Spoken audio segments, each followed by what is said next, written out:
Sejam muito bem-vindos a mais um episódio do Baldecast, o podcast do Careca. Meu nome é Iago Borges, sou gestor ágil de projetos e a intenção desse podcast é trazer pessoas que falam aqui sobre experiências, desenvolvimento pessoal e profissional. E hoje eu tenho um enorme prazer de trazer Marcos Parpinelli, que além de meu amigo, é um advogado na área da saúde, que trabalha contra planos de saúde, ações contra planos de saúde. E é isso. Muito prazer em ter você aqui, Parp. Primeiramente, obrigado pelo convite. É uma satisfação participar de um podcast que eu acompanho, ser entrevistado por um irmão meu, e tenho certeza que será bastante interessante esse podcast para quem está querendo empreender, principalmente aquele advogado que é associado a um escritório e está tomando coragem para entrar nesse mundo do empreendedorismo e de abrir seu próprio escritório. Maravilha. É isso. Eu acho que hoje a gente pode abranger diversos públicos, né? Tanto a pessoa que quer empreender e não sabe tão bem o que fazer e como que você fez, né? Passar um pouco sua experiência e também falar sobre o lado de plano de saúde, né? Que praticamente todo mundo tem um plano de saúde, né? E pode estar sofrendo um pouquinho aí e a gente vai bater mais papo sobre isso. Exatamente. Parp. Bom, mas para quem não te conhece, quem é Parpinelli em 2 minutos? Então, eu sou Marcos Parpinelli, sou advogado especialista em ações contra plano de saúde, sou fundador do escritório Parpinelli Advocacia. Curiosamente, eu não comecei advogando nessa área, eu era advogado trabalhista, eu estagiei na área trabalhista, sempre ouvi em casa a questão de relações de trabalho, porque meu pai trabalhava nessa área de recursos humanos. Fiz a segunda fase da prova da ordem para direito do trabalho. Para quem não é do direito, no exame da OAB, a primeira fase você faz todas as matérias, questões objetivas. Na segunda fase é discursiva, você tem que escolher a matéria que você mais se identifica. Nossa. Naquela época eu me identificava mais com direito do trabalho. E eu diria que o direito da saúde que me encontrou, né? Por quê? Porque eu tive que atuar em uma ação de urgência de um familiar meu. Uhum. Curiosamente também tinha um colega meu de faculdade que atuava na área e sempre estava lá comentando, sobre ações de plano de saúde, mostrando até o quanto ele estava ganhando financeiramente. Aí acendeu, ligou aquela chave, despertou o interesse meu em atuar no direito da saúde. Massa. Mas para quem está de casa, assim, queria que você falasse o que realmente vocês fazem relacionado a direito da saúde. Então, o foco do direito da saúde é garantir o acesso justo e igualitário das pessoas aos serviços de saúde, seja os planos de saúde também pelo Estado, através do SUS. Entendi. E o que geralmente chega para você, Qual que é normalmente a demanda de trabalho e por que os planos de saúde acabam fazendo isso, As principais demandas, são negativas de tratamentos, de procedimento, acesso a medicamentos de alto custo, que os planos acabam negando, reajustes abusivos também. Todo ano, o plano ele reajusta, no aniversário também do usuário tem reajustes, rescisões de contrato também de forma ilegal. E eu diria que o grande problema aí, essas abusividades crescem cada vez mais, porque ainda é uma minoria, que busca lá seus direitos na justiça. E o plano acaba lucrando em cima dessas abusividades. Caramba! Então é baseado na pouca informação, talvez, que as pessoas tenham. Pouca informação e também talvez o medo, de ir na justiça e perder o seu contrato, de ter o contrato cancelado porque entrou na justiça. O que, na verdade, é uma besteira, Isso não existe. Entendi. É isso que vocês defendem, no caso até. Exato. Bom, velho, até a gente já tinha marcado esse episódio aqui e acabou acontecendo com uma pessoa próxima a mim, Sim.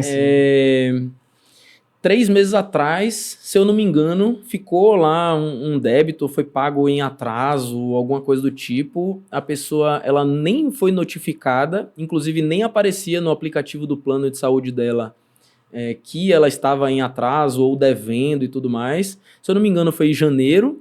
e ela continuou pagando fevereiro, março, abril, e aí quando foi fazer um exame, ela acabou descobrindo que o plano dela estava cancelado, né? Pois é, isso é uma abusividade muito comum. O plano ele é obrigado a notificar o usuário antes de fazer o cancelamento. Ele tem que notificar o usuário até o 50º dia de inadimplência e dar 10 dias, né, um prazo de 10 dias para o usuário quitar essa dívida. Se ele não fez essa notificação, é uma rescisão ilegal. Aí é possível reativar esse plano judicialmente. Entendi. E ainda tem, eu acho que essas questões de, por exemplo, ser uma pessoa que tem dependentes, né, planos familiares ou empresariais. Você consegue falar um pouquinho a diferença? Sim. Bom, é muito comum dependente ser excluído porque atingiu determinada idade ou porque não consegue mais comprovar essa dependência financeira com o titular do plano. E isso é uma ilegalidade muito grande, porque já criou a expectativa do dependente de permanecer no contrato. O dependente está no contrato, às vezes, há 30, mais de 20 anos, e de uma hora para outra é excluído do contrato.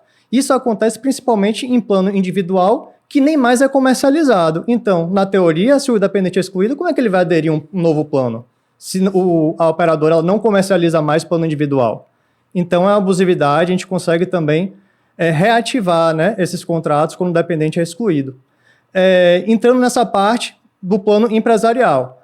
Como eu falei, hoje em dia, você não encontra mais um plano individual familiar para aderir. Os planos eles comercializam apenas na modalidade empresarial ou coletivo para adesão. Você tem que aderir a um plano coletivo.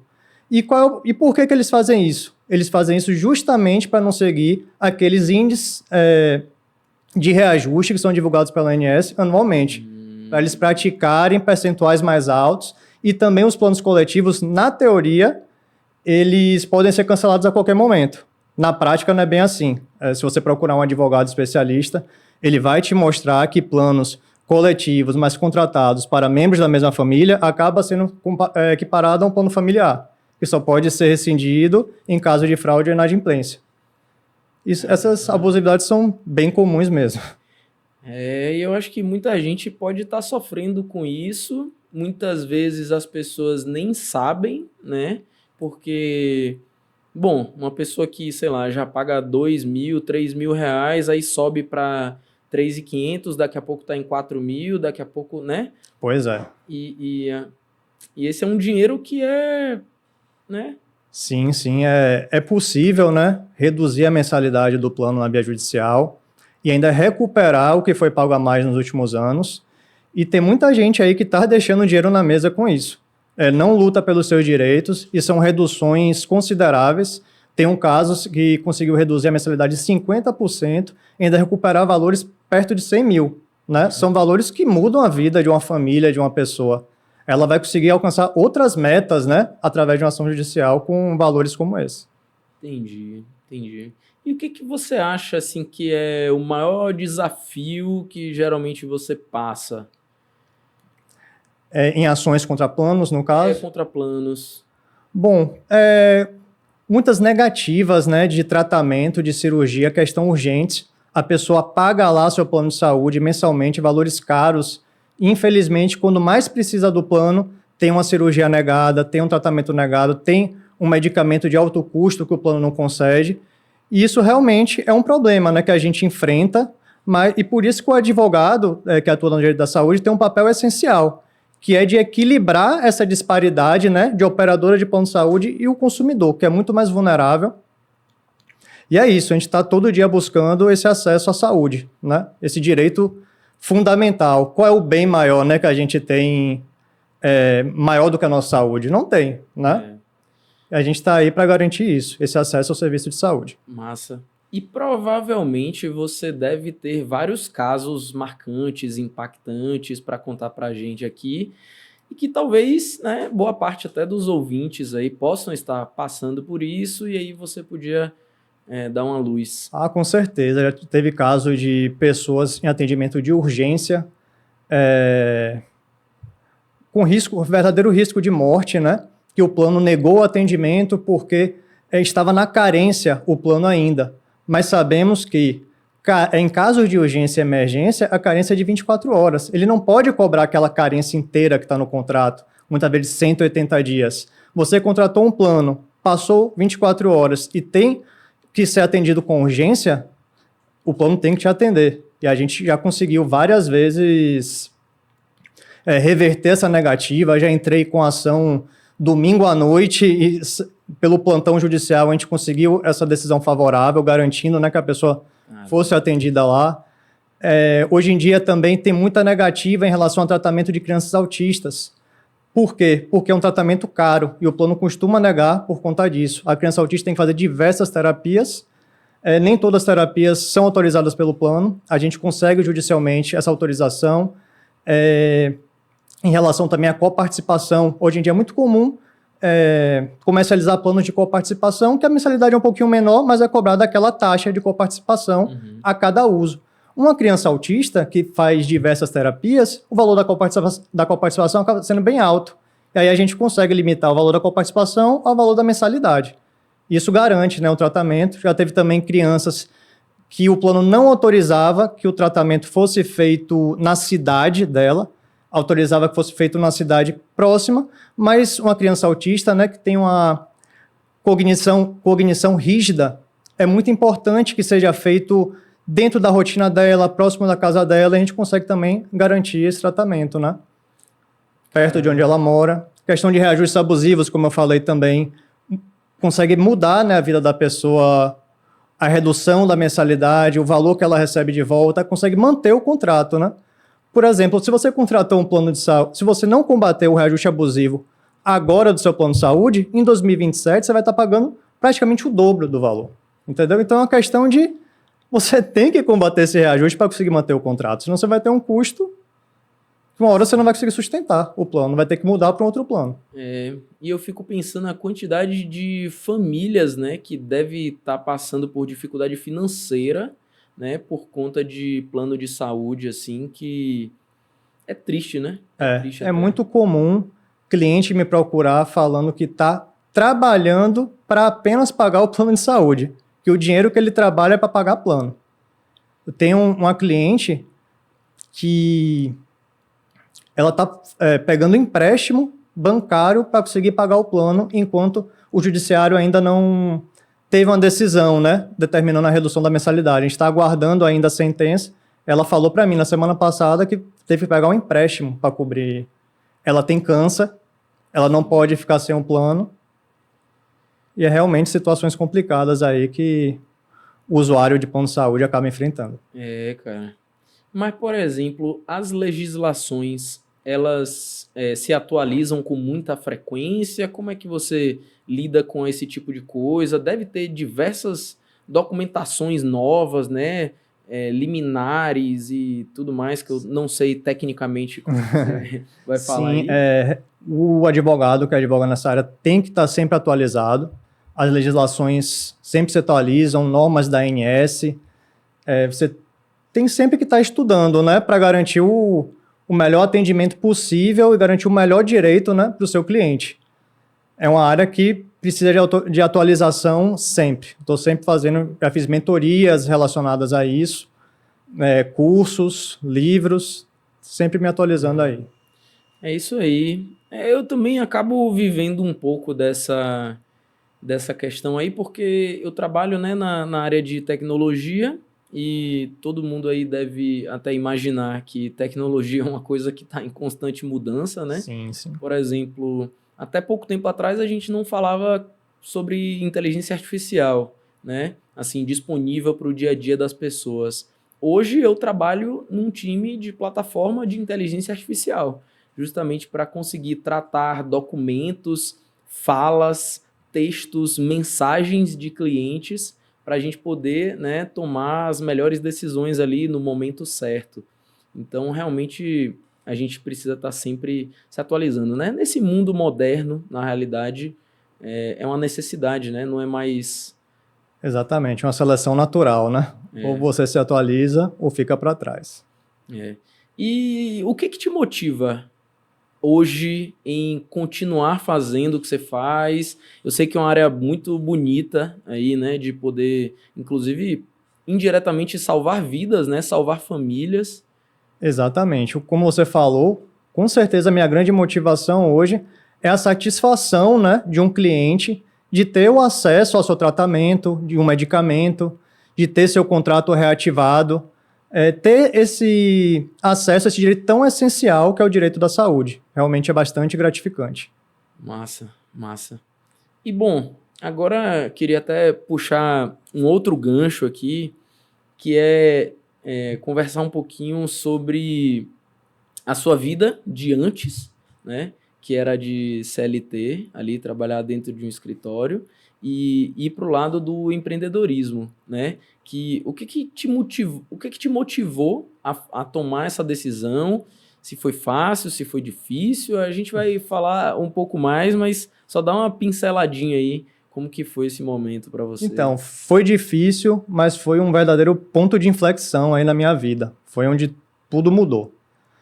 Você falou CLT, né? Mas para quem não é do direito, é muito difícil até o advogado ser contratado através do CLT. Normalmente, ele é um advogado associado, né, de um escritório, não tem os direitos trabalhistas. Não vou julgar, né, se é certo ou errado isso, mas é o PJ. É um PJ que também não tem que também não é através de uma pessoa jurídica, entendeu? Não é uma pejotização também, entendeu? Entendi. Te coloca como advogado associado de escritório, te paga às vezes uma participação nos lucros, que é uma participação pequena, e segue a vida, né? Sem julgamentos, né? Sem julgamentos, Até porque foi muito importante também esses meus empregos anteriores como advogado associado. Foi onde eu adquiri uma experiência, um aprendizado também, que com certeza foi importante para mim. Trabalhei com ótimos advogados, tive ótimos chefes também, principalmente no último escritório que eu trabalhei. Pode dizer o nome? Pode. Eu trabalhava antes no Pessoa e Pessoa, um escritório trabalhista daqui de Salvador Grande, e foi, assim, um escritório excelente para mim, de aprendizado. Meus chefes também eram ótimos. Eu tenho um chefe hoje que é meu amigo. Sim. Entendeu? Você trabalhou muitos anos lá, né? Isso, na verdade, eu trabalhei 2 anos, foi o último escritório que eu trabalhei. Sim. Tiveram escritórios ruins também, onde, assim, que eu não me sentia valorizado, trabalhava muito e tinha aquela jornada exaustiva e não me sentia valorizado. Mas esse escritório em si, apesar de ter sido escritório, né, que eu pedi demissão para começar uma nova jornada empreendendo, foi um escritório muito bom, que eu sou bastante grato. Inclusive, quando eu pedi para sair de lá, eu expressei essa minha gratidão pro sócio, né, que era ligado a mim, do meu núcleo, porque no escritório grande tinham vários núcleos, né? Então, voltando lá para a questão do... Você decidiu empreender. Isso, né? Qual é o caminho da advocacia tradicional, né, para um estudante de direito? Certo. Né? Normalmente ele estagia no escritório de advocacia. Se ele tem aquela vocação que quer ir para a área pública, né, fazer concurso público, ele também pode estagiar em órgãos públicos. Você faz o exame da OAB, você quer advogar, o caminho normal. Se você não tiver uma família já com escritório, aí você ser contratado por um escritório de advocacia, né, que normalmente coloca como um advogado associado. Uhum. Querendo ou não, a advocacia hoje é um mercado que está saturado, né? Você não tem assim uma remuneração boa trabalhando como advogado associado. E eu vi, né, em paralelo, advogando como advogado associado, eu comecei a atuar nessa área do direito da saúde, que é uma área que eu vi mercado, né? Sabe quantos milhões de usuários de plano de saúde a gente tem hoje no Brasil? Não faço a menor Chute aí ideia. um número. Uns 30, 100 milhões, não sei. 50 milhões de usuários de plano de saúde. Ou seja, eu vi que tinha mercado a atuar nessa área, né? As pessoas ao meu redor tinham plano de saúde, então, até para captar um problema, as pessoas saberem que eu atuo na área, foi interessante, né? Então, foi isso. Eu vi que era uma oportunidade atuar nessa área de direito da saúde e resolvi empreender, certo? Abri meu escritório, que é um escritório especializado em ações contra plano de saúde. E provavelmente você passou por muito desafio, né? Todo mundo sabe, eu acho que empreender é matar um leão por dia, né? Você Isso. mesmo conquistar seus próprios clientes, você organizar a sua jornada de trabalho, você muitas vezes, né, estar trabalhando quando outras pessoas estão descansando. Conta aí pra gente como é que foi nesse iniciozinho. Então, o enorme desafio que eu tive na faculdade de Direito, você não aprende a vender, né? Não é algo assim que deveria ter essa matéria lá de empreendedorismo, de vendas na faculdade. Seria Eu acho que adianto. acho que em qualquer faculdade, né? Acho que a gente tem essa dificuldade. Pois é. Então, foi um enorme desafio nessa transição, porque eu tive que aprender sobre vendas, né? Uhum. Sobre marketing digital, posicionamento no digital. Não é apenas você sair gravando vídeo e colocar no tráfego pago. Sim. Isso aí é a ponta do iceberg, né? Tem um mundo por trás disso, tem estratégia. Então foi isso, eu tive que tomar essa coragem, né, de botar a cara lá na internet, com estratégia de parar de ligar para colega de colégio, colega de faculdade, o que está pensando lá, Marcos agora quer aparecer no Instagram, entendeu? Ele virou blogueiro. Virou blogueiro, Mas é algo assim que é essencial, né? Você utilizar hoje marketing digital para você que quer começar num escritório de advocacia que está começando do zero é essencial. Ele não é a única forma de captação de cliente, mas hoje é um braço do seu escritório. Seu Instagram, seu Facebook, hoje é um braço do escritório, né? Sim.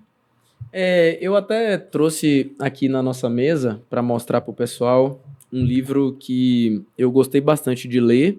Ele é do Arthur Bender. Tem um outro livro também que é da Ana Couto, que é muito bom. Esse daqui é o Personal Branding, né? Que ele mostra falando sobre branding pessoal, né? Literalmente, como que você se posiciona e tudo mais. Essa é uma das minhas dificuldades também, né? Já que no curso de engenharia você não aprende a vender, você não aprende a se mostrar, né, na internet. E hoje em dia nós dois aqui né, vendemos e lidamos com clientes diretamente na internet. Então eu tive que ler bastante sobre isso. E acho que você estava na mesma minha, né? A gente estava estudando mais ou menos na mesma época. Até a gente costuma, né, conversar muito sobre isso, nos bastidores aí. E é aquela máxima, né? Quem não é visto não é lembrado, e quem não é visto não vende também. Exato. Eu costumo brincar, assim, com meus amigos e tudo mais. Tem um caso que, para mim, é o mais visível, assim, no mercado, que é, por exemplo, quem que para você é o maior ortopedista do Brasil? Aí você pensa assim, caramba, quem que seria? Tipo, para mim, pelo menos, é claro que é Paulo Musi, né? E não necessariamente ele é o melhor do Brasil, mas ele é o maior do Brasil. Sim. Então, o ticket dele acaba sendo maior, a agenda dele consegue ser mais disputada, e aí é a questão de oferta e demanda, né? Então, o cara que, até por outros motivos, né, se tornou importante nas mídias digitais, ele acabou trazendo esse ticket para o próprio consultório dele, né? Isso eu digo até um outro exemplo, McDonald's, né? Sim. É o melhor hambúrguer? Não, mas é a maior hamburgueria do mundo, talvez, né? Porque é a mais conhecida, é a mais vista. Exatamente. Aí, eu vou aproveitar aqui para mostrar um outro livro que está aqui na nossa mesa, que foi um livro que mudou até um pouco minha cabeça, tá? Vocês percebam aqui que ele tem diversos marcadores aqui nas páginas, que ele se chama Mostre Seu Trabalho, desse Austin Kleon aqui. E ele estava falando, curiosamente, que na época que surgiu a internet, ele criou um domínio na internet, né? Um site para ele, e desde lá, sei lá, 1990 ou nos anos 2000 ali, essa sempre foi a maior fonte de receita dele. Incrivelmente, ele escrevia posts para blog, e esses posts eram muito visualizados, ele acabou fazendo parcerias com diversas marcas, com diversas outras empresas que queriam estar ali sendo mostradas no blog dele, né? E ele acaba dando diversas dicas práticas para as pessoas, né, do mundo aí moderno, de como que você pode, né, alternativas que você pode acabar mostrando seu trabalho. É isso, ele começou há anos atrás, né? Se há anos atrás já era importante, imagine agora, né, que tá todo mundo aí ligado em rede social, internet, Instagram, praticamente 24 horas, né? Exato, exato. E aí, bicho, puxando um pouquinho a sardinha aqui pro lado da gestão, né? Sim. Eu acho que também na faculdade de Direito você não aprendia a gerir tão bem, com técnicas tão boas e como que tá sendo, como que foi no início, a forma de você lidar com clientes, gerenciar seu tempo, gerenciar audiências e tudo mais. Bem complicado, viu? Porque, como você falou, não ensina na faculdade, tem que aprender na prática, né? E se você não se organizar, você se perde, porque fazendo prazos, cliente falando ao mesmo tempo e tendo que agendar reunião, né? Sim. Hoje em dia, eu uso um software, né, lá no escritório, é o Astrea, onde eu vou organizando minha agenda. Uhum. Sai um prazo, né? Aí tem a publicação, cada recurso, peça que você tem que fazer no direito tem um prazo determinado, certo? Aí eu agendo lá nesse sistema o prazo que tem e normalmente coloco para cumprir com 48 horas de antecedência, né? Eu agendo reunião com o cliente também através desse programa que a gente usa lá no escritório. Marco também as audiências, né? Cada processo que a gente entra, normalmente, na área que eu atuo, já gera uma audiência, né? Você dá entrada no processo, aí gera uma audiência. Aí eu agendo lá a audiência e uma data para eu conversar com o cliente para passar algumas orientações antes dessa audiência. E é isso. Hoje em dia eu uso dessa forma. E antes? Antes, quando... Antes eu saía anotando e... Antes era na maluquice, né? Eu ainda uso um método arcaico também, mas que é até útil. Todo dia, com término do dia, eu anoto no bloco de notas do celular mesmo o que eu vou fazer no dia seguinte. Aí eu vou dando o check quando eu vou fazendo, né? Não, bicho, mas você falou que é arcaico, mas... Os métodos mais modernos que existem de gestão de tempo e de tarefas é baseado nisso, sabe? Tipo, eu trabalho num banco digital em que a gente tem uma reuniãozinha que a gente dá o nome de Daily Meeting, né? Que vem através do Scrum e tal, que é uma reunião que a gente ali tem a preferência de fazer no início do dia, ao invés de no final do dia como você faz, né? No início do dia, a gente acaba vendo o que foi feito no dia anterior, o que vai ser feito no próximo dia, e se a gente tem alguns impedimentos, né? Então, arcaico, como você falou, na realidade é o que se usa até hoje de mais moderno. É o método mais eficaz, né, no final das Exato. contas. E que, apesar de eu ser um cara da tecnologia e tudo mais, né? Assim, eu me dedico bastante para tecnologia, gosto de aprender todo tipo de software que tem aqui, de gerenciamento de tempo, de tarefa, testo Todoist, Task e tal. Eu uso agenda física. E para mim não tem nada melhor do que a agenda física aberta do meu lado, anotando tudo que precisa ser feito, sabe? Aproveitando até, né? Uma consultoria aqui. Ao vivo? Ao vivo, né? O que você acha que seria um método ágil mais eficaz para controle de prazos em um escritório de advocacia? Você acha que seria assim, interessante? Boa. O que você usa, né, no seu dia a dia, no seu trabalho, que você acha que poderia aplicar no escritório de advocacia? A resposta pode ser simples e pode ser complexa, Sim. né? Mas a resposta simples é que a gente geralmente trabalha com duas metodologias, que é Scrum e Kanban, né? O Scrum é uma metodologia mais utilizada quando você vai desenvolver alguma coisa que você já sabe o que você precisa, mais ou menos. Uhum. Então, você consegue... vamos supor que eu vá desenvolver um notebook, certo? Eu tenho uma parte aqui da carcaça, eu tenho uma parte do teclado, tenho uma tela e tenho alguns softwares aqui envolvidos. E aí no Scrum a gente consegue separar de forma padronizada blocos de tarefas que a gente vai desenvolver esse notebook, certo? Certo. Mas eu acredito que aí na área de direito, a outra metodologia que é a Kanban, né? A Kanban ela surgiu ali lá atrás na Toyota, onde a gente criava visualmente um quadro onde tinha diversos cartões, né? Que esses cartões eles iam passando de coluna em coluna, né? De forma bem visual, bem prática para todo mundo na fábrica.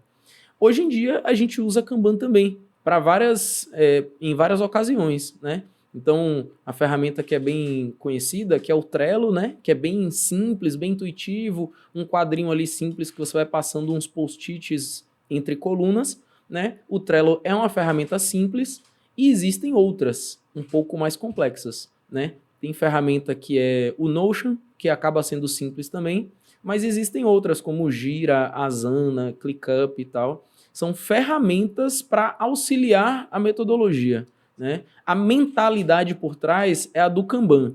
Tornar tudo visual, né? Então, talvez esse até software que você use possa ter algo de visual nele, eu não conheço. Mas ser visual ajuda muito a gente enxergar os prazos e tudo mais.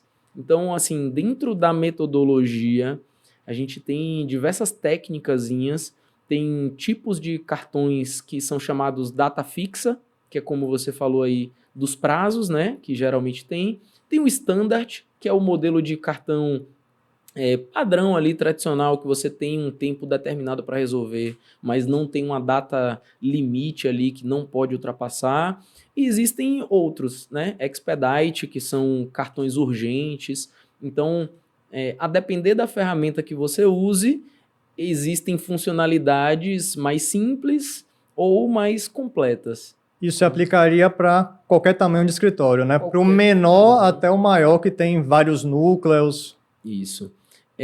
Eu, no ano passado, fui num congresso, né, que tem em São Paulo, que chama Agile Trends, se eu não me engano, foi nesse que eu assisti.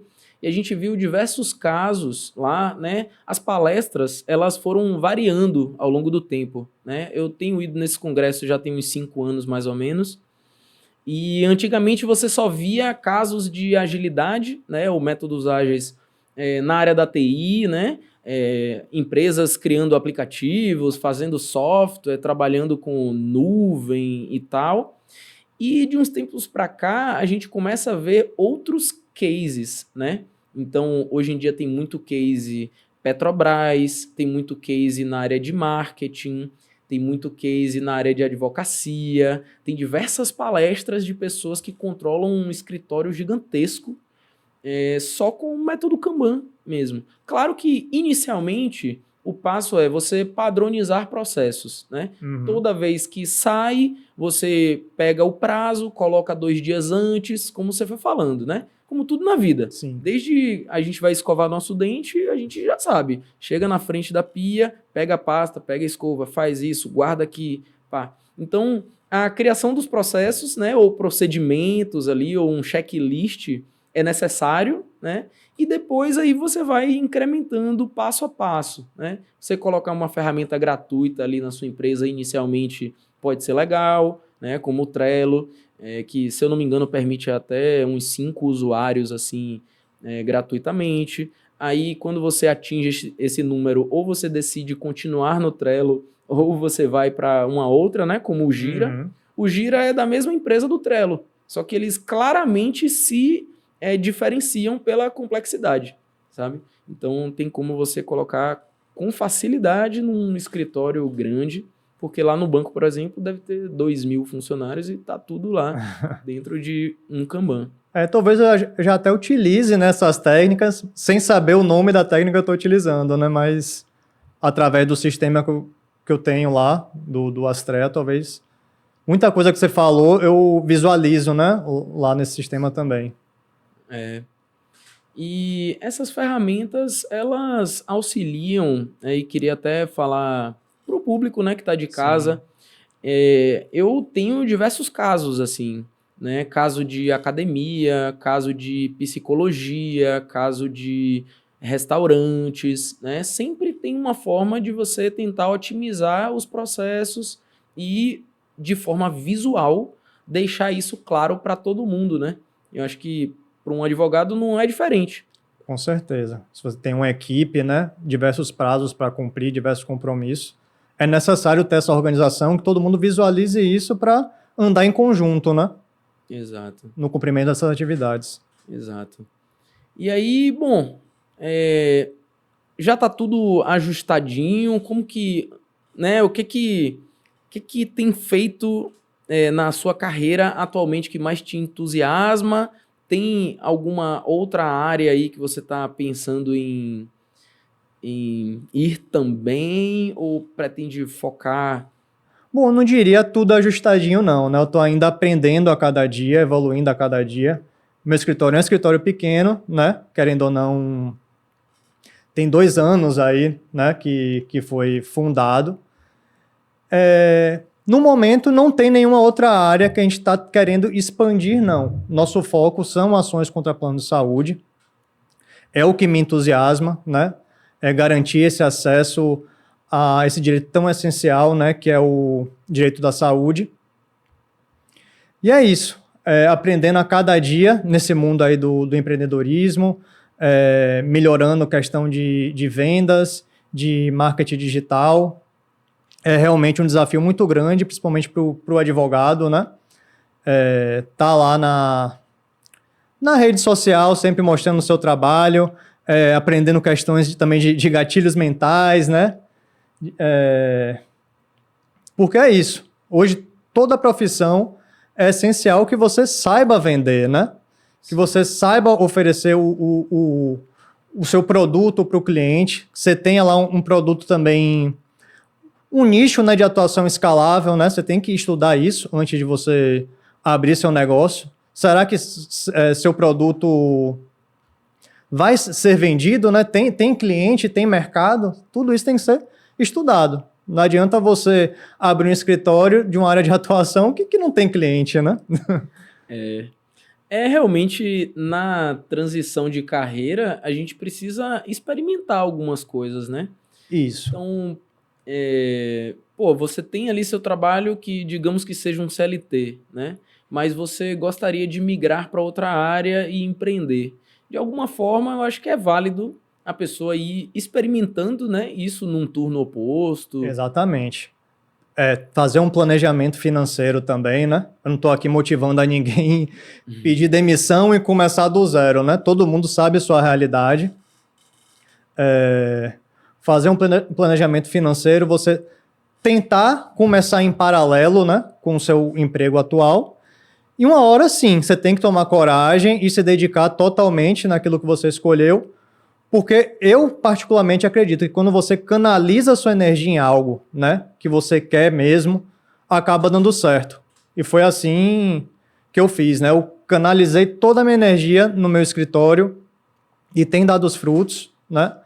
Hoje eu sou muito mais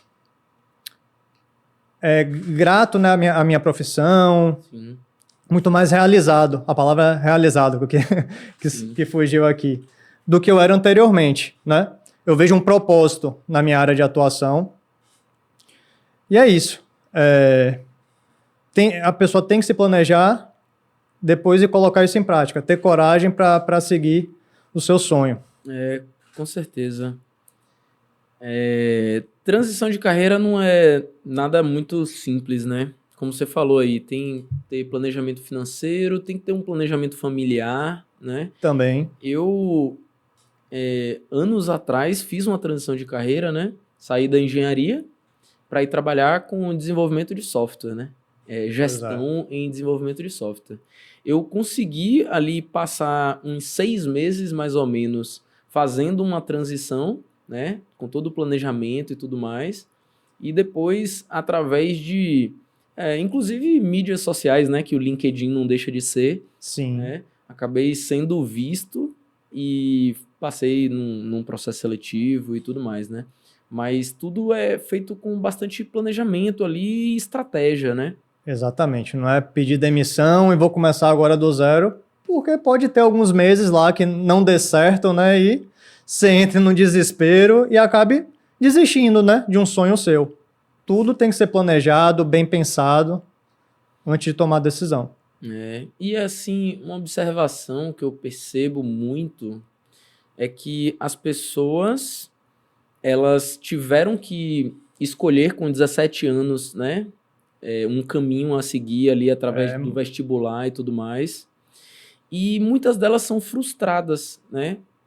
Até na área que ela escolheu. No seu caso, você acabou escolhendo direito e você migrou ali para uma área dentro do direito, né? Mas tem gente que nem gosta do curso que fez, né? E está trabalhando ali só para realmente, sei lá, manter a família e tudo é, mais, uma responsabilidade. é muito comum, às vezes até escolhe a profissão que não quer, né? Porque o pai e a mãe quer que você seja algo e acaba fazendo, não faz o que você realmente quer, né? Uhum.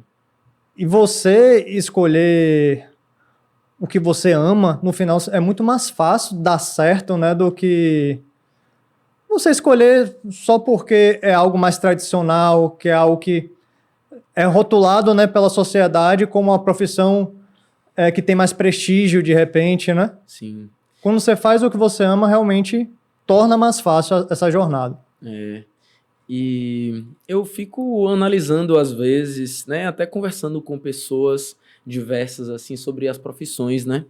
E é engraçado porque digamos que 20 anos atrás o direito, né, ou 30 anos atrás, as pessoas do direito, elas ganhavam muito bem, né? Não que hoje em dia não consigam ganhar, né? É, Aí 10 anos atrás as pessoas da engenharia ganhavam muito bem, né? E aí eu senti na pele que não era bem assim depois que eu formei. Hoje em dia, né, a medicina tem ganhado muito bem, mas com a quantidade de faculdades que estão formando pessoas agora, provavelmente esse ciclo seja de baixa aí no futuro. Ou seja, aí uma dica para as pessoas, né, de um modo geral. É, não escolha a profissão pelo salário e nem pelo status, porque uma hora as coisas podem estar em alta, outra hora as coisas podem estar em baixa, né? Então a gente se mantendo no que a gente gosta, a gente vai sempre se reinventar, né? Tem tanta gente que, sei lá, artista plástico, a pessoa nasceu para pintar e aí nunca seguiu isso porque ela teve que fazer direito, por exemplo. Exatamente. E como você falou, questão da medicina, né? Atualmente você vê muita gente escolhendo medicina porque é aquela profissão que a pessoa vê que ela vai ser bem remunerada. E não sei se na proporção, né, do direito, mas você já vê que já está diminuindo, né? Já tem muito médico se formando, já tem muita faculdade de medicina, você já vê pessoas que cursam medicina já reclamando, falando que os valores já não são mais os mesmos, né? Sim. E é o que você falou. Por isso que tem que seguir realmente o que você ama, você não fazer algo só pensando na remuneração que você vai receber, fazer o que você realmente tem dom, né, para fazer, para poder até se reinventar lá na frente. Sim. Aí a última profissão aqui que eu ia citar, eu não ia citar não, mas eu vou citar, que pode ser mais polêmico, que é o dos programadores, né? Sim. Assim, programação é uma área fantástica, inclusive, é o que eu atuo, né? Assim, eu sou gestor, mas trabalho diretamente com programadores. Tá bem alta, né? Tá bem alta, mas você já começa a notar que Tem será que a muitos. inteligência artificial vai substituir os programadores? Tem muita gente que está utilizando, né, da IA para poder desenvolver softwares. Existem algumas outras metodologias como low code ou no code, né, que é, por exemplo, você criar uma aplicação sem precisar programar. Já existem muitas no mercado. Então, né, mais uma profissão que está em alta, ainda, que tem altos salários, né? Que provavelmente muito menino novo aí tá pensando em fazer por causa dos salários, né? E não por prazer. Mas, claro, tudo é cíclico, né? A gente precisa pensar direitinho aí na hora de fazer algum tipo de transição. Já é mais uma profissão para ligar o alerta, né? É. Bom, a gente tá chegando já nos 45 minutos aí, vamos falar mais um pouquinho aqui, mas uns finalmente, né? Você poderia compartilhar mais dicas, recomendações ou mantras aí que você segue ou seguiu ao longo da sua jornada que fizeram toda a diferença? Então, um mantra que eu tenho hoje é em relação ao posicionamento, né? O advogado que ele não se posiciona, que ele não está sendo visto, ele vai ter enorme dificuldade de vender, de ter cliente, né? Hoje em dia, na advocacia, não existe você esperar um cliente cair do céu, né? Sim. Você tem que se posicionar, o posicionamento faz total diferença. E é isso, é minha dica aí para quem está começando na advocacia a empreender, tenha coragem de usar a internet a seu favor, né? Tanto para adquirir conhecimento, né? Hoje, muita informação você consegue na internet. Um meio tradicional, né, de um advogado quando se forma, talvez ir lá fazer uma pós-graduação. É muito importante, sim, você ter uma pós-graduação no seu currículo, mas é muito importante também você fazer mentorias com profissionais que já atuam na área, que são referência na área, que podem facilitar o seu caminho, né? Esses profissionais já enfrentaram os problemas lá na prática e vão te dar os atalhos, né? Para você ser bem-sucedido. E é isso. Boa. Por acaso, né, eu estou em busca de uma mentoria, né? Para eu fazer mentoria, né? Não eu dar a mentoria, no caso. E eu penso da mesma forma. Tipo, um cara que já passou pelas mesmas dificuldades que eu, né? Que já tá bem mais lá na frente, ele vai conseguir encurtar o caminho, né, do aprendizado meu e do sucesso meu através de, né, pequenas dicas às vezes. Exatamente. Vai evitar que você cometa os erros que ele cometeu, né? As dificuldades que você vai encontrar, você já vai ter alguém para te dar aquele caminho, te direcionar. Eu acho fundamental. Eu já fiz 3 mentorias. Eu já fiz mentoria no direito da saúde, em geral, uma mentoria voltada só para reajuste abusivo em plano de saúde. Caramba. E uma mentoria de vendas, né, que eu estou fazendo também. De vendas voltadas para a advocacia em específico, né? Para melhorar o posicionamento. Se você olhar meu perfil do Instagram há um ano atrás e agora, é uma mudança assim astronômica, que se eu não tivesse feito a mentoria, né, não teria esse direcionamento, né? Tudo lá que eu posto tem algo por trás, né? Eu não posto simplesmente por postar, eu não coloco um destaque no Instagram porque eu inventei, não, entendeu? Tudo tem uma estratégia por trás voltada, né, para vender o meu serviço, para me conectar com o cliente. É muito importante você se conectar com as dores do seu cliente, né? Hoje o cliente, ele não busca... O mercado é muito grande, ele vai contratar aquele profissional que está melhor posicionado, aquele profissional que ele se conecta, né? Sim. Tem muitas opções. Eu até converso com 2 amigas minhas, Thalita e Liz, sobre isso, né? Que eu, particularmente, sou um cara muito técnico, né? Uhum. E aí, vira e mexe, eu quero fazer algum tipo de postagem no Instagram, no LinkedIn e tudo mais.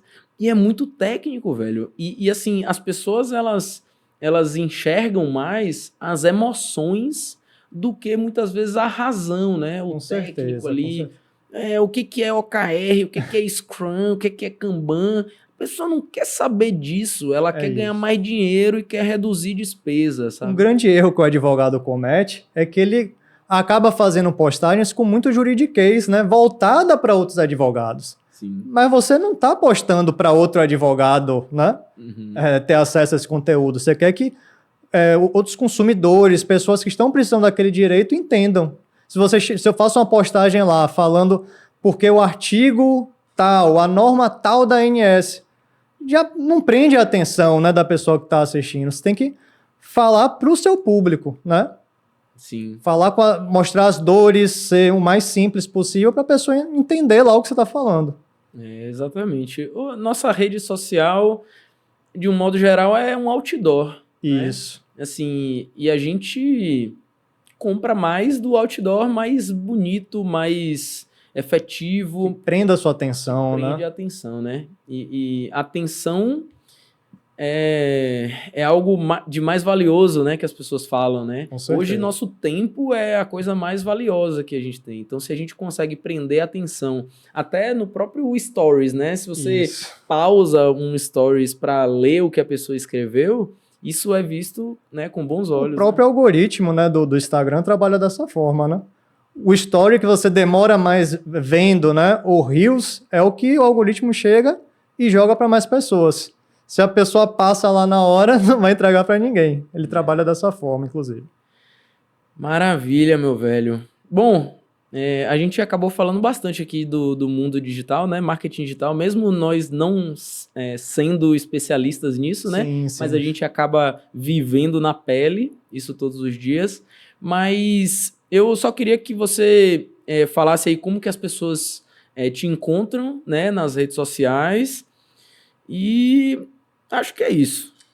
Bom, meu Instagram é @marcosparpinelli. Eu estou lá sempre postando conteúdos, né, sobre minha área de atuação. Eu tento espalhar, né, esses direitos para o máximo de pessoas terem acesso, porque são direitos importantes do dia a dia das pessoas, né? Muitas pessoas hoje têm plano de saúde e é muito importante que ela tenha ciência desses direitos para poder proteger, né, no caso de abusividade, algum plano de saúde. Então pode me seguir lá, @marcosparpinelli. Se tiver também alguma dúvida, eu estou sempre à disposição para ajudar.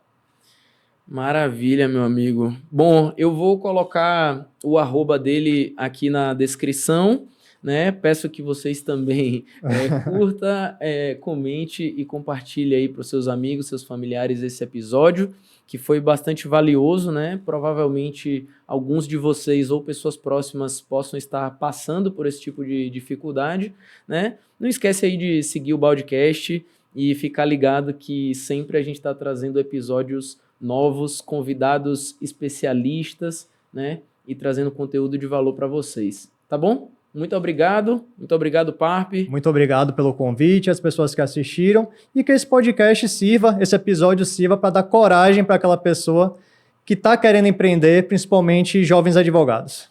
Maravilha. Bom, galera, obrigado pela audiência. Até a próxima.